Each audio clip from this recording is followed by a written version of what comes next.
Hello, welcome to our virtual curriculum night. My name is Miss Jarman and I am your child's teacher in life skills or language arts or history or maybe all three of those classes. Welcome to my virtual classroom. I'm going to tell you a little bit about myself and the classes that I teach and how all of this works in a remote learning setting. I'm so happy to tell you that so far I feel really good about the way remote learning is working for myself and for my students. I was worried. I wasn't sure that it was going to work, but there's a lot to like about it so far, and I hope that you and your students are finding that too. So first of all, let me tell you a little bit about Miss Jarman. So first of all, I have worked for Seattle Public Schools for 8 years, first as an instructional assistant and then as a student teacher. And for the last 5 years, I've been a middle school teacher. I'm really proud to say that my history video lessons were featured on Seattle Public Schools TV last spring. And I was also invited to speak at a statewide teacher-to-teacher professional development based on the work that I did there. The really exciting thing about that is that those videos and that style of teaching is just what I do normally in my classrooms with my students. And it just so happened that because of COVID, that kind of got more notice and more amplification as a result of that. So just know that whether it's a big, huge audience of the whole district or just my small little classroom, that's my teaching, either way. I was just promoted to Special Education Department Lead. That's a 2-year term. I'm brand new to it, and it's very exciting. I have 2 master's degrees, one in English literature and one in special education. I have endorsements in language arts, history, and special education. And I have taught all ages, from preschool to adults in community college. I've had a long lifetime of teaching. And this is also Miss Jarman. I like to show this picture, the big one on the bottom, of me and my son when he was about 6 or 7 years old. And I was just beginning to navigate the world of autism spectrum disorder. My son received his diagnosis the same year that this picture was taken. Up until that point, I just kept trying to parent harder and harder to make it work. Which is where a lot of my skills as a special education teacher come from, just kind of trying to outthink and outteach and outparent the drive of autism spectrum disorder. So I guess once my own child was diagnosed and settled into a really great school with a really great case manager and everything was working out for him, I wanted to keep going. I wanted to turn around and run back into that school building and just keep on doing for any student I could reach what I was able to do for him. So that is my driving force. That is my superhero's origin story. It started with myself as just a quiet little quirky kid myself, and then really becoming my son's parent, and then reaching even beyond that, just to reach every kid that I possibly can in the same way that I was able to help my son get a strong start. This is what my classroom actually looks like, room 266 at Robert Eagle Staff Middle School. Back in June, when I wasn't sure if we'd be coming back or not, I went in and I put all the desks 6 feet apart and I got all the stations set up and I got all ready. So if we go back to school while COVID is still among us, this is what it'll look like. I'll probably have on a bigger, thicker, more serious mask than that, but yeah, that's the classroom. Some of you might remember it, some of you are seeing it for the first time. That's my actual classroom. But for the time being, this is my virtual classroom. You're getting a little peek at where I teach from, just usually out of my house. Sometimes I go into school and work out of my classroom, but usually I just work right here out of my house. I have 2 feline instructional assistants who are very helpful, as you can see. I've got a teenager who cooks for me and makes us rolls, and both of my teens are getting just so great at cooking during this whole staying home business. So it's a nice cozy place to be teaching from, and it makes me happy to the extent that anything about this quarantine can make one happy. All right, let's see what else we got. All right, let's talk about my classes.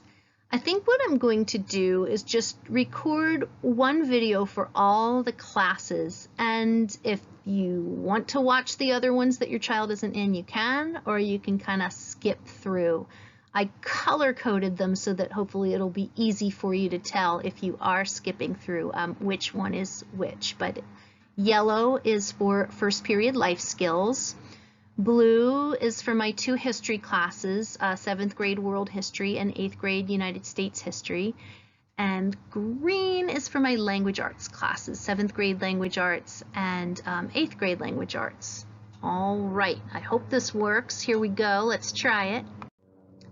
Well, let's start with language arts. That was the first subject I ever taught as a high school teacher in the 90s, and I love it a lot, so let's start out with that.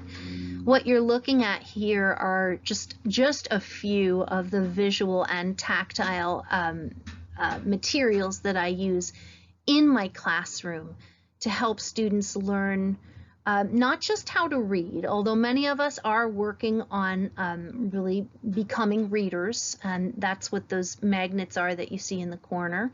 Some of you might have received those at home to work with at home. So yeah, we absolutely work on phonics and word work, and we also work on Greek and Latin roots and how to break apart a word and figure out vocabulary based on what those roots mean. But in addition to that, to just sort of the word work and the phonics, we're also really leaning hard into the Common Core reading comprehension standards. And most of the students who have me still take the Smarter Balanced assessment. And I'm very proud to say that over the years, I've really been able to move those scores up. They don't always pass it, but they do always make tremendous progress from how they did last year. So here's how we do it. Just a lot of visuals, a lot of hands-on, a lot of markers, and we make it very immersive, very interactive. We break it down into steps. We're not just reading a book and going through and reading the words and saying, I decoded all the words.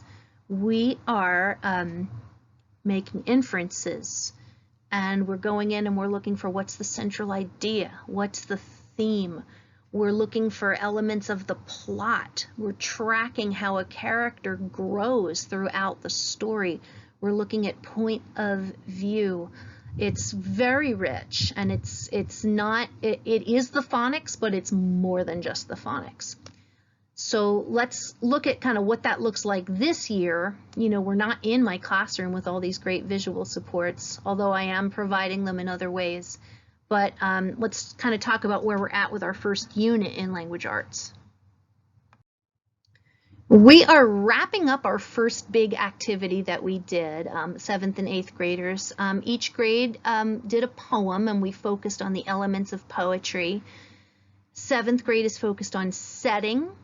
8th grade is focused on symbols and symbolism, and both grades are working on simile and metaphor, that figurative language.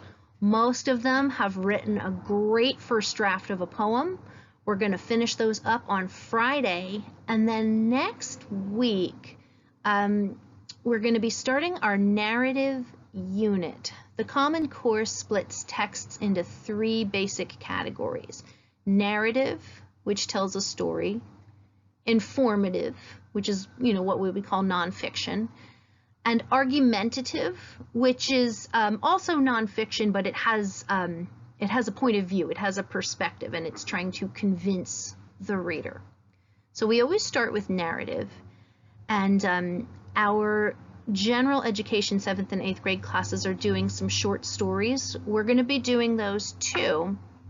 But in a survey that I took, what I'm finding is that with my 7th graders, many of them are not yet engaging in reading outside of their language arts class. So in addition to following along with the general education curriculum, we are going to do another whole class novel this year for 7th grade. This was very successful last year. The novel is going to be Marcus Vega Doesn't Speak Spanish. I've been by to deliver copies to some of you. I haven't hit all of you yet. So in addition to our short stories that we'll read together in class, we're also going to be tracking along and reading this novel together. Now, my 8th grade language arts students, they are reporting that they're doing independent reading at home, and they have books that they like and genres that they like, and they're a little bit more ready for something bigger. So for my 8th graders, we're going to do graphic novel book clubs. And sorry guys, but I have picked the clubs and I have picked the books. I just found it was going to be easier to do it that way. And then maybe if we like this and it works, they can pick their own book and their own club after this unit. So the 8th grade graphic novel book club is going to be focusing on academic discourse, really. There's going to be about 4 students per group reading the same book and talking to each other about it and writing each other emails about it. I picked graphic novels because those are a little bit easier to read, and so when the reading is not as much of an obstacle, then they can focus on those higher level skills of how do we look for symbolism in a book, how do we track a character's development in a book or point of view, and then how do I talk about that to another student, how do I encode that into academic language. So I'm very excited about that unit. I have not done book clubs before, and I can't wait to see how it turns out. All right, next up, let's talk about history. Just like with language arts, I have a 7th grade section and an 8th grade section. Most of these students also had me last year, which is amazing because I can keep on building on what they were learning last year. We did a lot of great work and they learned a lot. Up on the screen here are just some examples of kind of how I work in a classroom. I like to get a lot of things up on the wall, big spaces. I like to get the students up and moving. Vertical, there's a lot of evidence to suggest that that works well for math students. So I'm trying it for engaging literary informative texts as well. So that's just a little look at what this looks like in a classroom, in an actual classroom and not a virtual one. And this is just a couple of screenshots of how it looks in the virtual classroom. This is 7th and 8th grade work all kind of collaged up on the screen there. Both grades are looking at perspective and issues and power. And both groups currently, since we're living history right in this moment, we are very, very laser focused on the election right now. Even the world history class, which, you know, we technically start with Rome and then go through some more ancient stuff, but we're going to talk about the election because the election is what's happening right now. And then these skills of kind of looking at 2 perspectives and learning how to compare 2 perspectives and looking at who has power and what kinds of power and single stories, all of that stuff is going to translate beautifully to ancient history when we roll up our sleeves and get into that. Meanwhile, for the 8th graders in United States history, this is a great time to be taking U.S. history because we are, as I said, we're living it. So we're going to be, you know, we've been looking at the candidates and their perspectives. And then we've been looking at symbols and taking the good work that we've done in language arts with symbols and applying that to United States history and culture. And the next big project that's coming up, we've been building to this, is for the 8th graders, just the 8th graders, is a project called What America Means to Me. And it's going to be kind of a collage. in years past, they've done it with drawing, and your students still can do it with drawing, but I'm also going to offer PowerPoint, digital, if that's easier for them. There will be way more information about this on Schoology, probably Monday-ish, Friday-ish. We'll see. You can reach out to me if you have questions prior to that.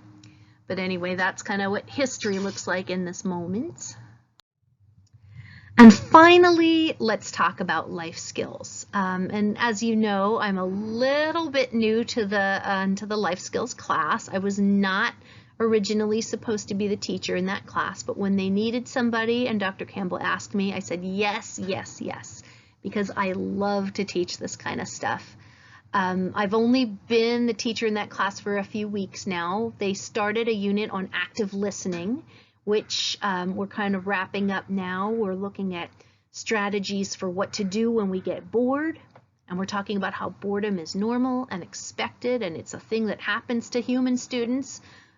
But what can we do when we get bored to keep on staying engaged and listening? So that's what we've been doing for the past 2 weeks. The next unit we're going to launch into is academic focus, which is the A in SOAR, and really leaning into those skills of listening, remembering, and answering. So not only are those life skills for your whole life, but they're going to be super practical in this remote learning environment. So the texts that I base my work on are Mind Up, Skill Streaming, and the work of Michelle Garcia Winner. And I kind of just mush that into my own sort of thing to start. And then later down the road, I will just be taking lessons straight up from each curricula and teaching those and kind of going through it. But first, I want to just build this rapport with these students. They're getting me like in the middle of their school year, etc. Yeah, so that's what we're doing with that. Okay, next let's take a look at, just because I know this is a question that a lot of parents have, how to track your students' assignments in my classes and how to stay on top of things and make sure that you know what work they have and they know what work they have. So let's take a look at how that all works. Now, lots of you have been using these systems for many years and you know your way around it. So if you want to skip this part, go ahead and skip this part. If you're new to using the source as a way of checking up on your child and making sure that they're keeping up with their assignments, this is how you do it. First, you'll want to go to the Seattle Public Schools website, seattleschools.org, and go ahead and bookmark that while you're there because you're going to be using that a lot. From there, you'll want to click right here on this blue pencil, Student and Family Portals. That takes you right where you want to be, but you're going to need to scroll down to get to where you want to be. You're going to scroll a little bit. There's lots of what you need right here on the Student and Family Portals, but we're going to be focusing on the source for this part. So there's the source right there, and that is where you will click. Now at this point you'll need to log in with your whatever email address you signed up for the account for and your password. And if you don't have a login for the source, I believe the website has a number you can call or an email that you can email. So you'll want to definitely get that set up because that's how you're going to access this information. Once you're logged into the source, this is what it's going to look like. It'll have the names of all your students who are enrolled at Seattle Public Schools. It will default to alphabetically to the first initial, so you click on the student that you're looking up.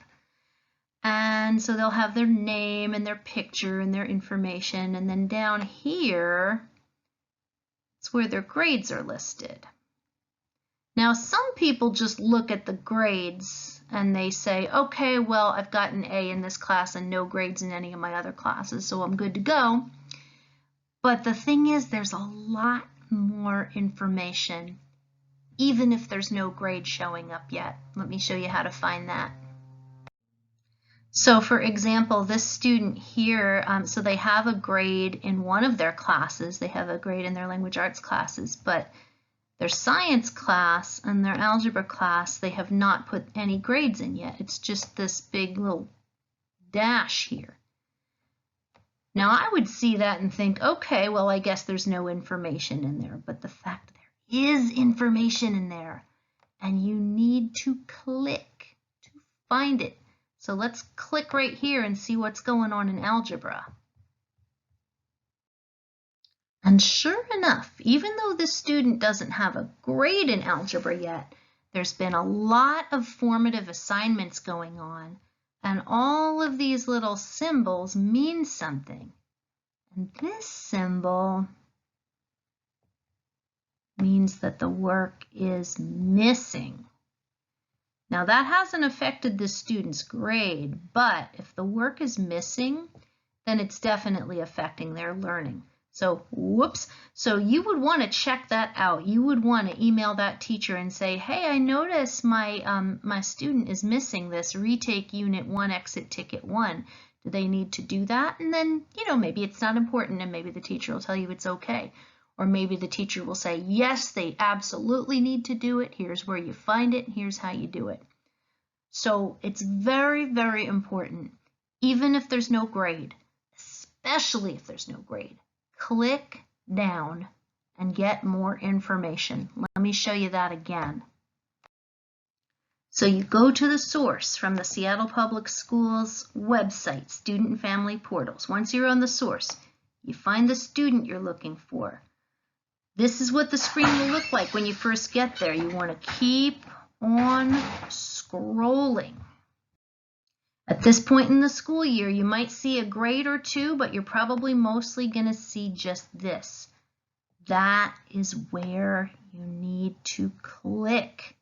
There will probably be a lot more information there. And once you click there, this is the kind of information you're going to see, a list of all the assignments, and maybe those assignments haven't been graded. Maybe they were all formative, but the green check mark is going to tell you if they handed it in. This little yellow exclamation point is going to say, uh-oh, that's missing. That's when you want to contact the teacher and find out more. This little asterisk thingy here just means it's not included in the final grade. And okay, that's fine, but you still want to make sure that they're doing their assignments because that's where a lot of the learning is happening. All right. Now at this point, your students know how to use Schoology very well. They're all using it and they're using it very well. You can ask them to show you each teacher's Schoology page. And we all have either a checklist or this little calendar here. And this tells you what the work is for the week. And then it also tells you what tool they need to do it. So most of my assignments are going to be either on Schoology, right there on Schoology, or in a OneNote notebook. But I know some of the other teachers use Desmos or Nearpod. So that's about it. All right, I have way more information on this, but I didn't want to make the video too boring. So if you still have questions, please send me an email and I'll be happy to talk to you about that. This is the end of my video. I hope you have enjoyed your virtual curriculum night and go forth and have a wonderful evening. Thank you. Bye.